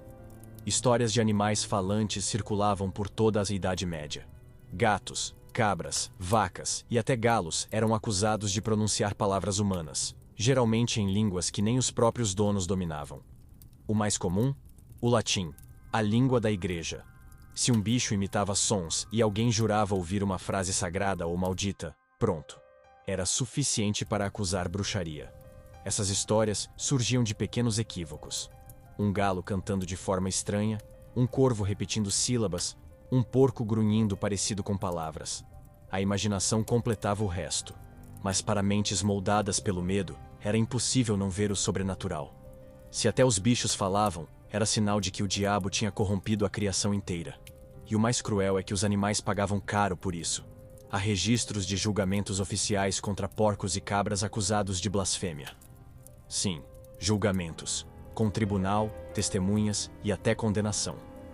O folclore não ficava no campo das histórias. Virava prática jurídica. Nada escapava da histeria coletiva, nem mesmo os inocentes animais de estábulo. Esses julgamentos serviam também como teatro social. A aldeia inteira participava, vendo no processo uma catarse. O medo era compartilhado e a punição espetacularizada. Queimar um animal era, paradoxalmente, reconfortante. Uma forma de mostrar que a comunidade ainda tinha algum controle sobre as forças invisíveis. O bode expiatório, nesse caso, era literalmente o bode. Mas havia também humor escondido nisso. Bardos e trovadores zombavam dessas histórias, transformando-as em piadas sobre padres assustados ou aldeões crédulos. Era o riso que disfarçava o medo, o deboche que aliviava a tensão, porque no fundo, todos sabiam, se até os porcos falavam, ninguém estava a salvo de virar personagem da próxima lenda. E claro, a igreja aproveitou o mito. Animais falantes eram usados em sermões como exemplos de possessão. Se nem os bichos escapam do diabo, quanto mais vocês, pobres pecadores. O discurso reforçava a ideia de vigilância eterna. Cada som era suspeito. Cada anomalia, sinal do inferno. O folclore se transformava em pedagogia do medo. O curioso é que muitas dessas histórias tinham raízes em crenças muito mais antigas. Povos pagãos viam animais falantes como mensageiros divinos, símbolos de sabedoria. Mas, na versão cristianizada, essa visão foi distorcida. O que era sinal de bênção virou prova de maldição. A transformação mostra como a Idade Média reciclava mitos antigos para encaixá-los em seu próprio roteiro sombrio. E não pense que isso era raro. Há registros de cidades inteiras aterrorizadas por um único relato de animal falante. O medo se espalhava como praga, obrigando autoridades a agir. O julgamento do porco ou da cabra não era apenas superstição. Era forma de acalmar a multidão, mostrando que o mal tinha sido enfrentado. Mesmo que o mal fosse apenas um grunhido mal interpretado. Essa lógica revela muito sobre a mentalidade da época. O mundo era visto como um grande palco de símbolos. Nada era casual. Tudo tinha significado oculto. Se o vento soprava forte, era aviso. Se um animal falava, era profecia. A realidade não era literal. Era alegoria viva. E isso fazia da vida cotidiana um campo minado de interpretações sombrias. O mais trágico é que essa visão também legitimava injustiças. Muitas vezes, a acusação de animal falante era apenas desculpa para condenar o dono. A vaca que mugia estranho virava prova contra a mulher considerada bruxa. O animal era apenas extensão do humano. Matar o bicho era forma de marcar o pecador. Folclore e vingança caminhavam juntos. Mas, por mais absurda que pareça, essa crença ecoa até hoje. Quem nunca ouviu alguém dizer que o gato vê coisas que a gente não vê? A ideia de que os animais têm ligação com o invisível sobreviveu ao tempo. O porco medieval que rezava em latim é parente distante do gato preto que ainda assusta nas esquinas. O medo, afinal, só muda de forma. Essas histórias mostram também a necessidade humana de projetar mistérios no banal. O estábulo, lugar de rotina, podia se transformar em cenário de milagre ou maldição. Era a imaginação transformando a vida em teatro, porque, no fundo, viver na Idade Média era conviver com a certeza de que o extraordinário podia surgir a qualquer instante, até da boca de um porco. E no fim, o porco que rezava, a cabra que falava e o galo que profetizava não eram apenas curiosidades. Eram símbolos da paranoia coletiva. O medo precisava de palco, e qualquer som servia como roteiro. O invisível se manifestava até nos grunhidos. E se até os animais eram acusados de falar demais, imagine o que se dizia das águas que sussurravam, dos rios que cantavam para atrair os vivos. Porque, no próximo mergulho, a voz que chama não vem do estábulo, mas das profundezas. O canto dos afogados. O corpo boiou no rio 3 dias depois, com os ouvidos cobertos de sangue. Diziam que ele tinha seguido uma voz melodiosa na água, um canto irresistível que o arrastou até o fundo. Não foi o primeiro, nem seria o último. Para a aldeia, estava claro. Não era acidente, era feitiço. O rio cantava, e quem ouvia estava condenado a se afogar. Era o folclore transformando correntezas em armadilhas do além. Na Idade Média, rios e lagos eram tratados com reverência e pavor. Eles eram fonte de vida, mas também de morte. Crianças desapareciam, adultos escorregavam, enchentes levavam tudo. Para dar sentido ao caos, nasciam as lendas. Espíritos femininos que encantavam viajantes, águas que sussurravam promessas, vozes que saíam do fundo como se o próprio inferno tivesse coral. Esses seres eram descritos como belas mulheres, muitas vezes nuas, penteando os cabelos à beira d'água. Atraíam homens com cantos doces, para depois puxá-los para o fundo. Era o protótipo medieval das sereias, só que sem glamour caribenho. Nada de peixes sorridentes, apenas corpos inchados, rios turvos e famílias em luto. O romance era só isca, o final era sempre trágico, mas nem sempre eram mulheres. Algumas versões falavam de espíritos masculinos, capazes de seduzir donzelas.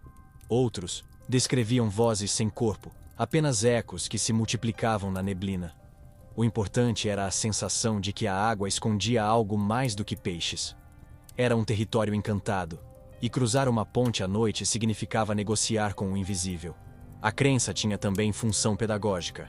Era forma de assustar crianças para não brincarem perto do rio, e adultos para não viajarem sozinhos à noite. O folclore era seguro de vida coletivo. Melhor perder a vontade de explorar do que perder a própria vida. O mito servia como cerca invisível, guardando as margens e evitando desastres. Claro que nem todos acreditavam.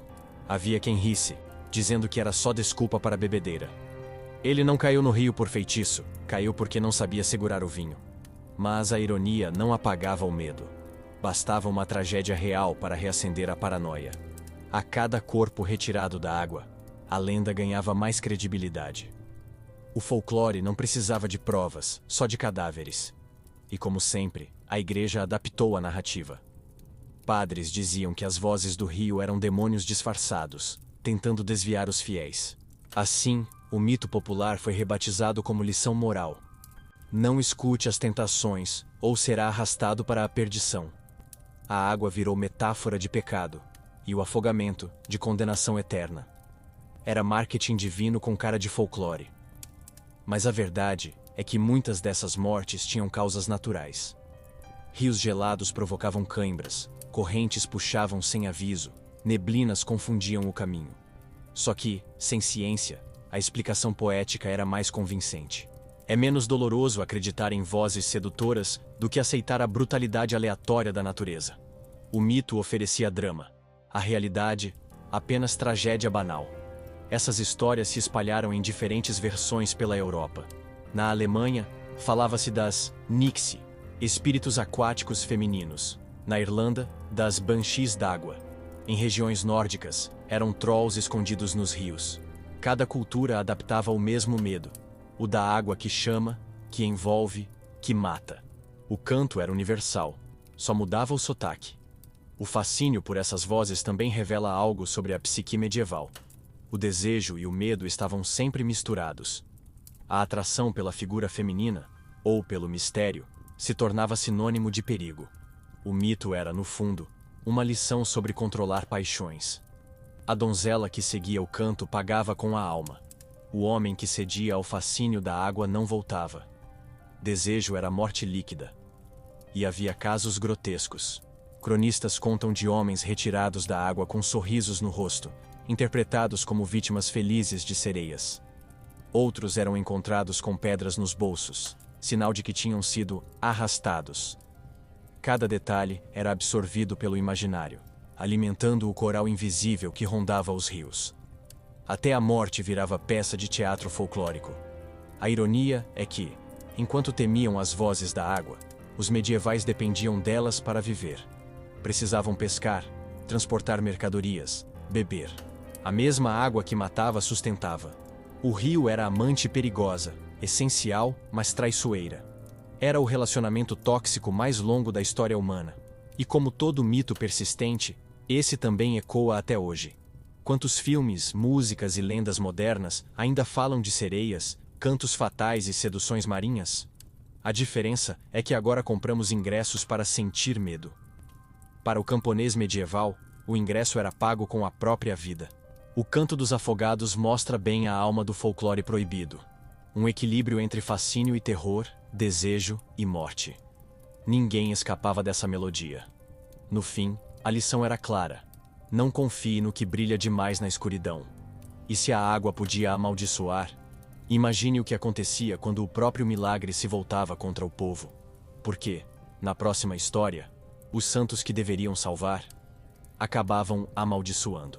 O milagre que virava maldição. A aldeia celebrou quando a estátua da Virgem começou a chorar. Fiéis se ajoelharam. Padres proclamaram sinal divino e romeiros chegaram de todas as partes. Mas bastou uma semana para a colheita apodrecer, doenças se espalharem e crianças morrerem de febre. O milagre virou maldição. A mesma estátua que atraiu devoção passou a ser vista como prenúncio de desgraça. E assim, o sagrado se transformou em terror coletivo. Na Idade Média, milagres eram a moeda mais valiosa da fé. Um simples boato de que uma cruz sangrava ou uma fonte curava atraía multidões. Mas o risco vinha embutido. Se a promessa não se cumprisse, o mesmo milagre era reinterpretado como sinal de ira. O povo oscilava entre venerar e temer, como se vivesse preso a uma gangorra divina.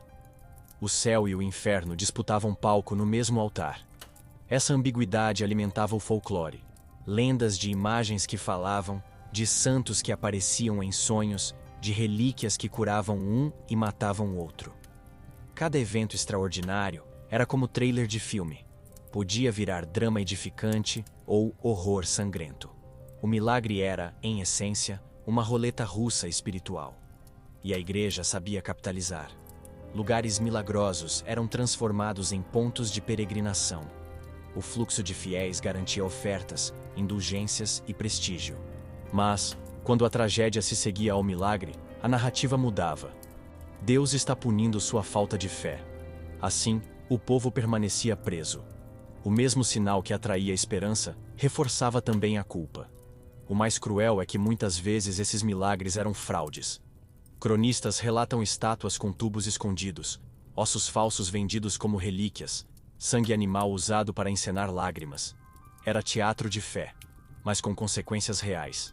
Quem acreditava e depois sofria desgraças via sua devoção transformada em sentença. O palco do milagre podia virar cemitério. Essas histórias se espalhavam rápido. Aldeias inteiras eram marcadas para sempre por um milagre que deu errado. Era como uma marca de maldição coletiva. Ninguém queria negociar com quem tinha atraído a ira divina. O milagre não era apenas questão de fé, mas também de reputação social.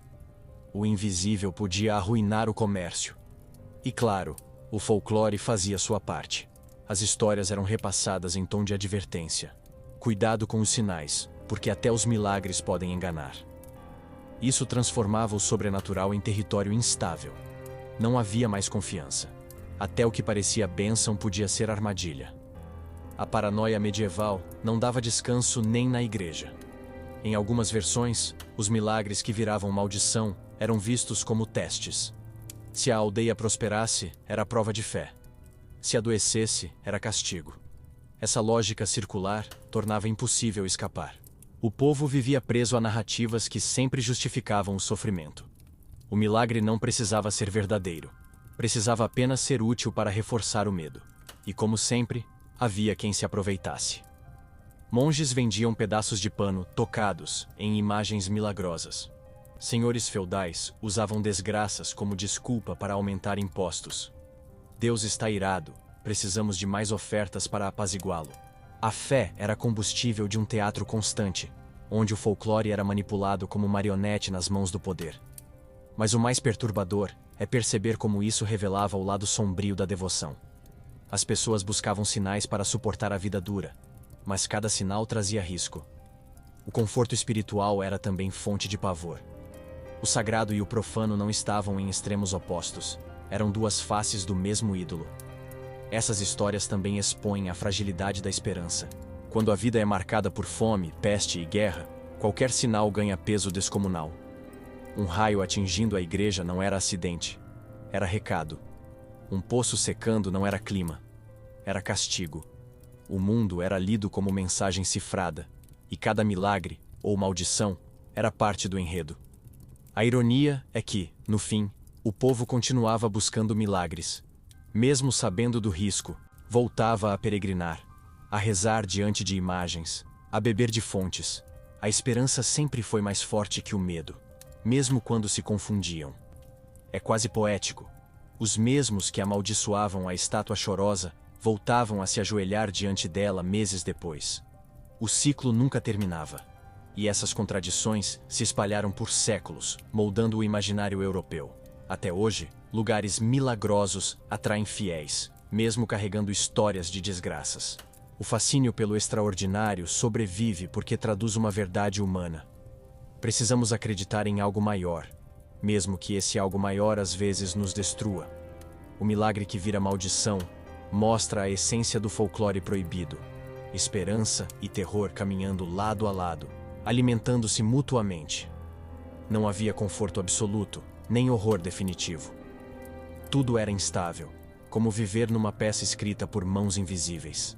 E se até os milagres podiam enlouquecer uma aldeia inteira, imagine o que acontecia quando a própria comunidade se jogava num transe coletivo, dançando até a morte.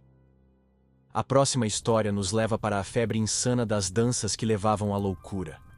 A dança que levava à loucura. Eles caíam no chão, corpos convulsos, pés sangrando, olhos vidrados. A música já tinha parado há horas, mas eles continuavam dançando, como se fossem marionetes presas a um fio invisível. Alguns desmaiavam, outros gritavam, muitos simplesmente tombavam mortos. Era o espetáculo mais perturbador da Idade Média. Aldeias inteiras possuídas pela febre da dança, um transe coletivo que terminava em exaustão e morte. A chamada mania da dança apareceu em diferentes regiões da Europa. Grupos inteiros começavam a se mover compulsivamente, muitas vezes sem música. Dançavam em praças, ruas, até dentro das igrejas. Ninguém conseguia explicar. Para uns, era possessão demoníaca. Para outros, castigo divino. O folclore aproveitou o mistério e transformou em lenda de feitiço coletivo. Imagine a cena. Um vilarejo pacato, quando, de repente, alguém começa a girar sozinho. Outro acompanha. Em minutos, dezenas estão em transe, como se tivessem bebido o mesmo vinho enfeitiçado. O pânico se espalhava.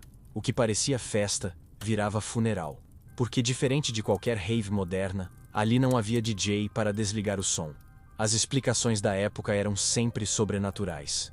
Diziam que as vítimas tinham sido amaldiçoadas por santos ofendidos, possuídas por espíritos ou tocadas pelo diabo. Cada passo descontrolado era visto como sinal do inferno.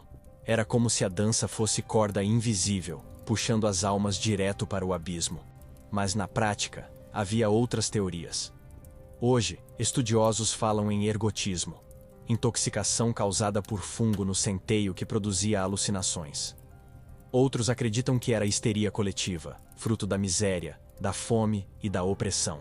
O corpo explodia em movimento quando a mente não aguentava mais. Só que, para o povo medieval, ciência era detalhe irrelevante. O que importava era a narrativa de terror. Essa mania não apenas assustava, mas também desorganizava aldeias. Pessoas abandonavam trabalhos, plantações eram esquecidas, mercados fechavam. Era como se a vida normal fosse suspensa. A dança virava epidemia social. Padres tentavam exorcizar, médicos prescreviam sangrias, nobres mandavam soldados. Nada funcionava. A coreografia do caos seguia até que a morte ou a exaustão encerrassem o espetáculo. O folclore se encarregou de eternizar essas cenas.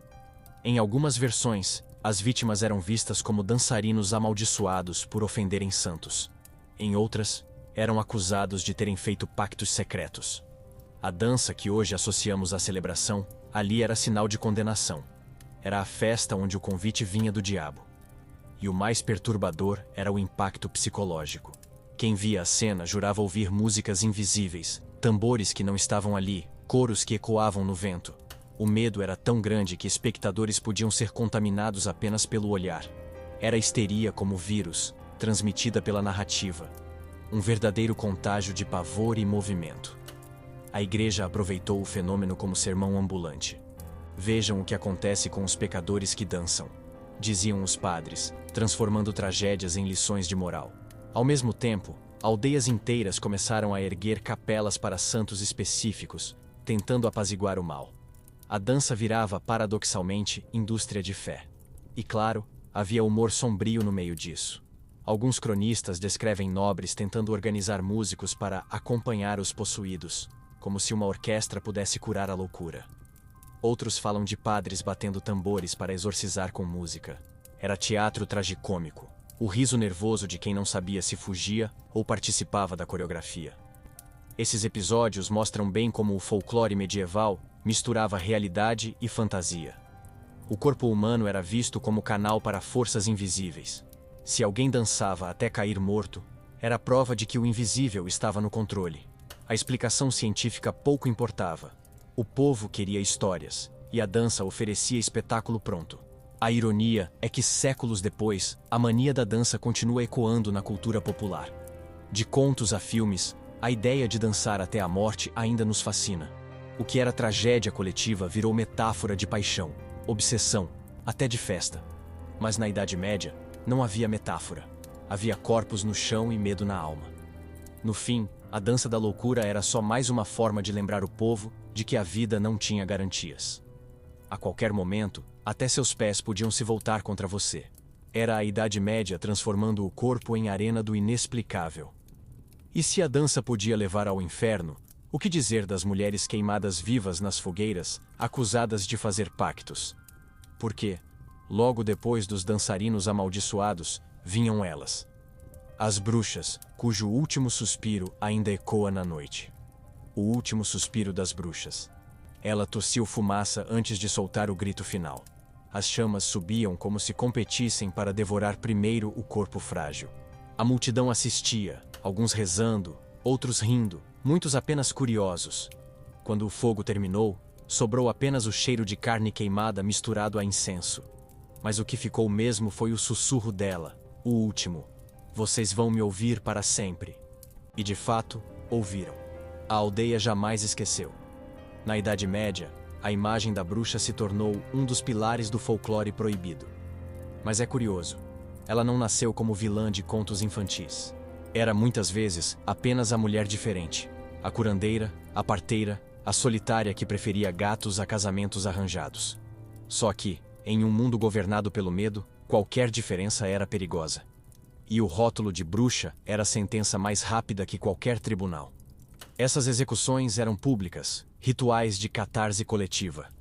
O fogo purificava, diziam, mas na prática, servia para reforçar a autoridade. Queimar uma mulher era transformar sua vida em sermão. O povo voltava para casa com cheiro de fumaça no cabelo e a lição gravada na mente. Não desafie o que foi definido como normal. A fogueira era pedagógica. O mais perverso é que o medo não vinha só da igreja. Muitas vezes eram os próprios vizinhos que acusavam. Uma colheita ruim? Culpa da bruxa. Uma criança doente? Maldição dela.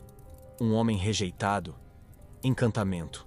O folclore funcionava como ferramenta de vingança social. E a bruxa virava depósito de todas as frustrações coletivas. E não era só acusação. O processo todo era um espetáculo.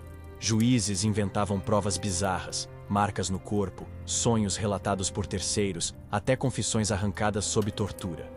O resultado já estava decidido. O julgamento era teatro, e a fogueira, o clímax inevitável.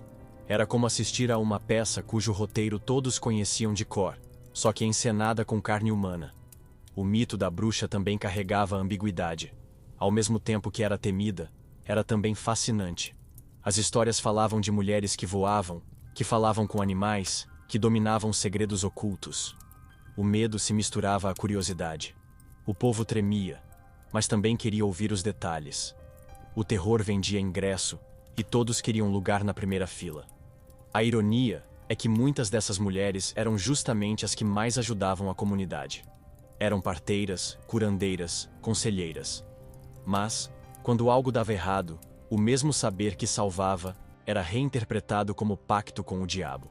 A sabedoria feminina era vista como perigosa, e o folclore tratava de transformar a ajuda em maldição.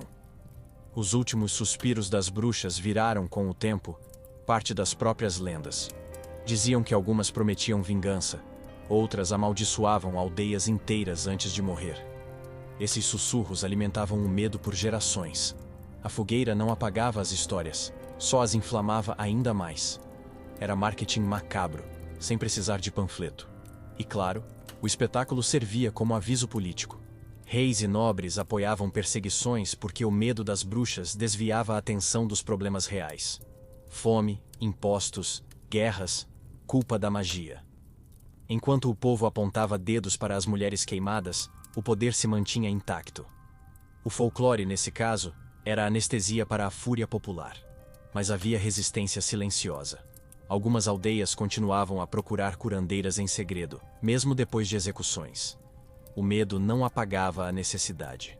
O mesmo povo que aplaudia a fogueira batia na porta da bruxa seguinte, quando precisava curar uma febre. Hipocrisia medieval em estado puro. Essas contradições ajudaram a cristalizar a figura da bruxa como símbolo. Ao mesmo tempo em que era vilã, era também mártir. Cada morte criava não só um aviso, mas também uma memória. O último suspiro se transformava em narrativa, e a narrativa em mito eterno. As chamas consumiam corpos, mas alimentavam histórias. Hoje, a imagem da bruxa ainda fascina. Virou personagem de Halloween, ícone feminista, até estrela de séries de TV. Mas sua raiz é sombria. Mulheres reais queimadas em nome de medos inventados. O riso atual diante de chapéus pontudos esconde séculos de cinzas.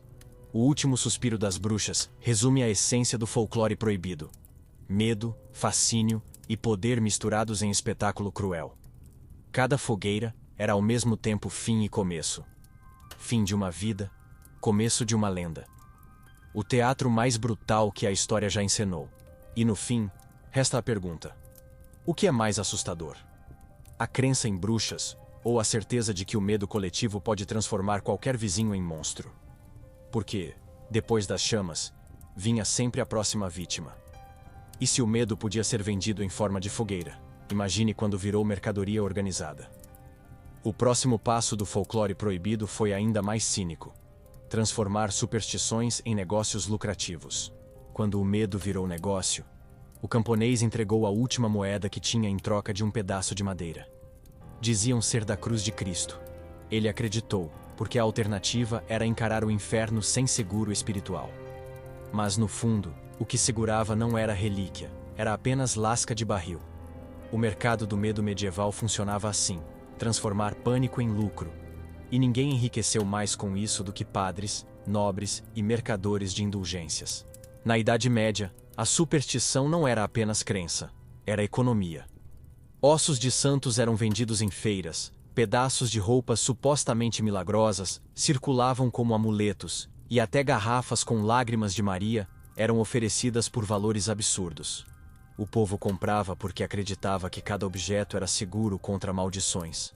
A fé virou mercadoria, e o medo, moeda corrente. E não era só a igreja que explorava. Nobres também lucravam.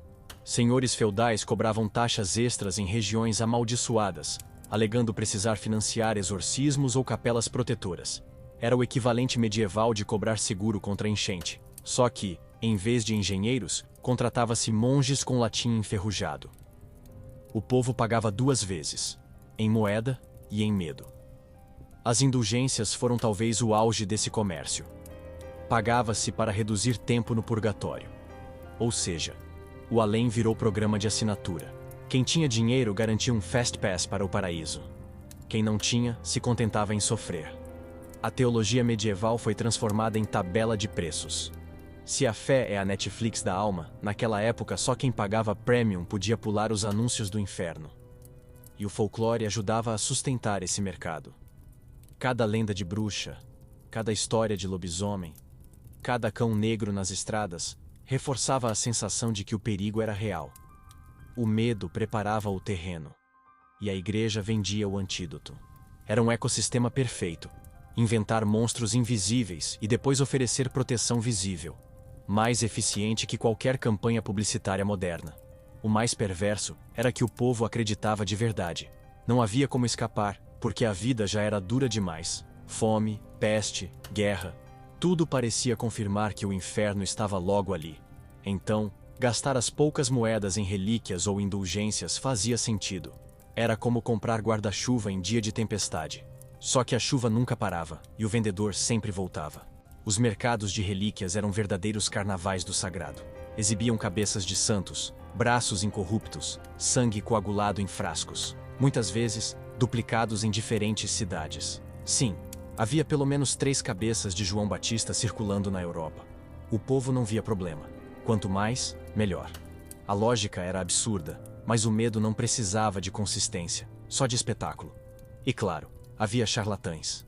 Viajantes vendiam unhas da Virgem Maria, ou penas de anjo, sem qualquer pudor. Mas na prática, funcionava. O camponês levava o objeto para casa e dormia mais tranquilo. A fraude nesse sentido era placebo social.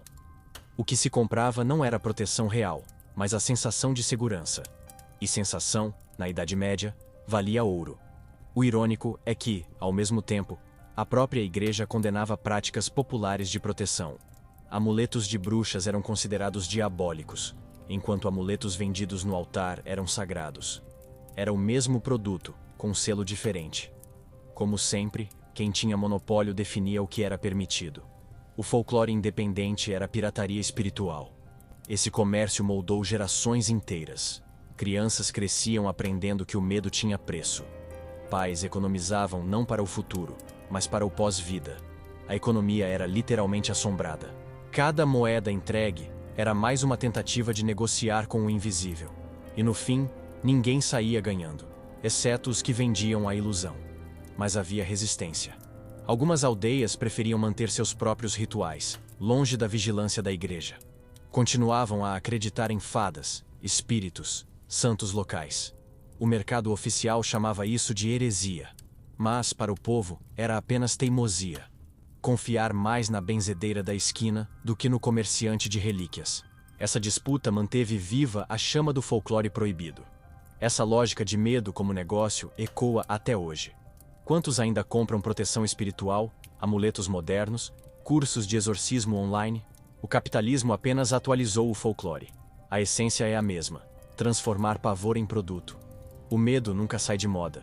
Ele apenas muda de embalagem. E talvez o mais assustador seja perceber como isso funcionava perfeitamente. O povo não precisava ver o diabo para acreditar. Bastava ouvir histórias de vizinhos, sentir o cheiro da fogueira, ou ver um objeto brilhando no altar. O medo não era só sentimento. Era sistema econômico. No fim, A Idade Média nos ensinou que o terror pode ser vendido em parcelas. E que o invisível, quando bem narrado, rende mais lucro do que qualquer mercadoria visível. E se o medo podia ser mercadoria, ele também podia ser herança. Porque a última sombra desse folclore proibido mostra como esses medos nunca desapareceram. Apenas mudaram de máscara. As sombras que nunca foram embora. Ele acordou no escuro, sentindo o quarto pesado, como se alguém o observasse. Procurou explicação. Não havia vento, nem ruído, apenas o silêncio cheio de dentes. E então, lembrou do que sua avó dizia. As histórias da Idade Média nunca morrem, só mudam de roupa. O frio na espinha não veio de fantasmas, mas da certeza incômoda. As sombras que aterrorizavam os medievais ainda estão por aqui. Só trocaram de endereço. Porque no fundo, continuamos acreditando em versões modernas dos mesmos medos. A fada virou criatura de desenho animado, mas o medo da sedução perigosa permanece. O lobisomem virou filme de terror adolescente, mas a paranoia com o vizinho estranho continua. O cão negro das estradas virou sensação de perigo em becos urbanos. O folclore proibido nunca foi enterrado. Ele apenas abriu novas contas nas redes sociais da nossa mente. E os milagres que viravam maldição, hoje estão nos escândalos religiosos que prometem curas impossíveis e deixam multidões enganadas. Os feitiços de amor viraram simpatias de internet, com direito a tutorial rápido para prender seu crush. O súcubo e o íncubo foram rebatizados como paralisia do sono, mas ainda arrancam gritos sufocados na madrugada. Mudam os nomes, mas o pavor é o mesmo. A diferença é que agora rimos de tudo isso, como se rir fosse suficiente para neutralizar. Mas o riso é apenas máscara. Quem nunca evitou passar por uma rua escura sozinho? Quem nunca se arrependeu de fazer piada sobre azar e logo depois bateu na madeira? Só por precaução? Continuamos medievais em segredo, escondendo amuletos no bolso da modernidade. E o comércio do medo? Esse então floresce como nunca. Só mudou de embalagem. Não vendemos mais indulgências em praças, mas ainda pagamos por horóscopos, consultas místicas e talismãs digitais. A indústria continua firme, porque o produto mais lucrativo da história da humanidade é o mesmo desde o século XIII: o medo de morrer sem resposta. As sombras nunca foram embora porque elas não estão no mundo, estão em nós. A Idade Média apenas deu formas a esses medos, desenhou rostos para eles. Hoje, esses rostos usam maquiagem de cultura pop, mas os olhos são os mesmos. O escuro continua sendo território proibido, e nós continuamos a inventar monstros para justificar o arrepio na nuca. O mais irônico é que, mesmo sabendo de tudo isso, ainda buscamos essas histórias para dormir.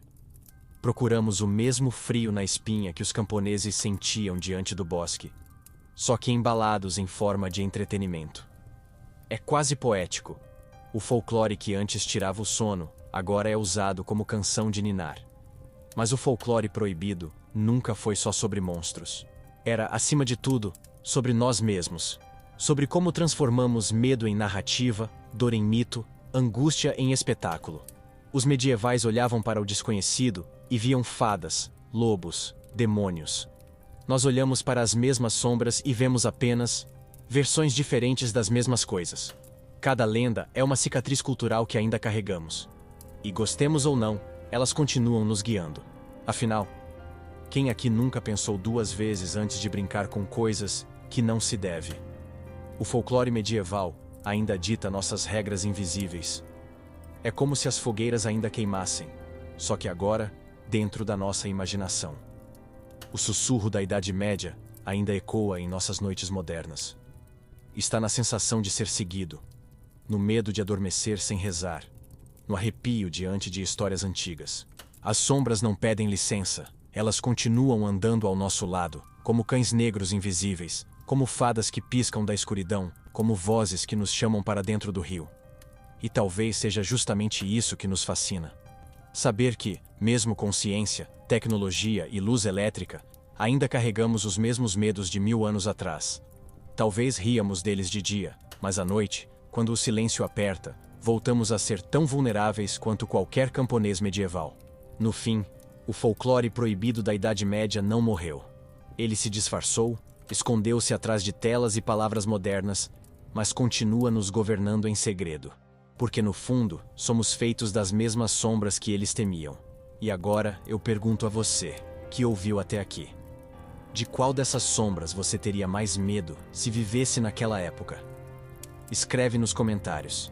Quero saber qual lenda te tiraria o sono, mesmo agora, no conforto do século XXI. As chamas das fogueiras se apagaram, mas o cheiro ainda paira. Os cânticos proibidos silenciaram, mas os ecos continuam rondando. As sombras da Idade Média não ficaram no passado. Elas se escondem atrás de cada superstição, em cada arrepio noturno, em cada medo que fingimos não sentir. Somos herdeiros dos mesmos terrores, apenas com novas máscaras. E talvez seja por isso que ouvimos essas histórias antes de dormir.